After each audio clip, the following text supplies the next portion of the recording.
Thank you for visiting our channel. Please like, share and subscribe for more exciting food videos. In part 1, we learned what panettone cake is and why it's so light and tall.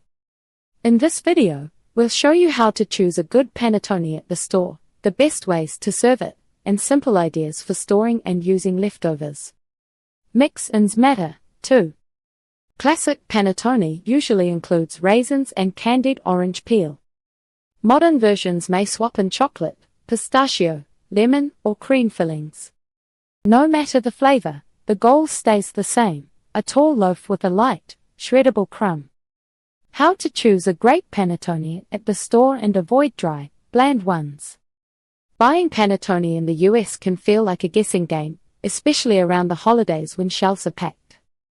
Boxes look similar, and you can't always see the loaf. The good news is you don't need expert skills to pick a good one. Start by thinking about what you want: classic fruit, chocolate chips, a filled panettone, or something nutty like pistachio. Once you know the style, use the label and a few simple after opening checks. Close-up of a fresh panettone slice on a white plate, showcasing its springy moist crumb with pull-apart strands and fruit bits like raisins and orange peel under bright natural light. Label and ingredient clues that usually mean better flavor. Panettone is a rich dough, so the ingredients should reflect that. Scan the ingredient list like you would for cookies or ice cream. You're looking for real baking basics, not just shelf-life helpers. A few signs often point to better flavor. Butter listed as a main fat, not only vegetable oils. Eggs or egg yolks for color and richness. Natural vanilla or vanilla extract for a warmer aroma. Visible mix-ins mentioned clearly, such as raisins, candied citrus, or chocolate. Long best-by dates can be normal because panettone is sealed in plastic. However, a very long shelf life plus a bargain bin ingredient list can lead to a flatter taste. Balance matters, and price alone doesn't guarantee quality. A quick rule: choose the panettone that sounds like food you'd bake with at home. Texture and aroma checks once you open it. Once the wrapper comes off, your nose should get the first vote. A good loaf smells sweet and buttery, with gentle vanilla and citrus. If the aroma feels muted, the flavor often follows.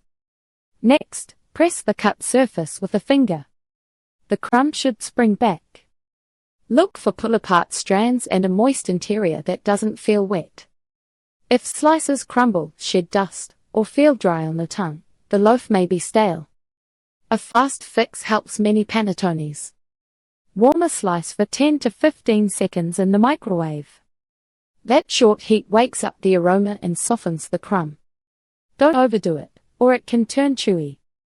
Serving, storing, and using leftover panettone cake in easy ways. Panettone is at its best when you treat it like a simple luxury. You don't need fancy plating. You just need the right slice, the right drink, and a plan for leftovers. Several slices of panettone cake on a white ceramic plate next to a steaming cup of black coffee on a wooden kitchen table, lightly dusted with powdered sugar under warm morning sunlight. Thank you for watching. Please remember to like, share, and subscribe.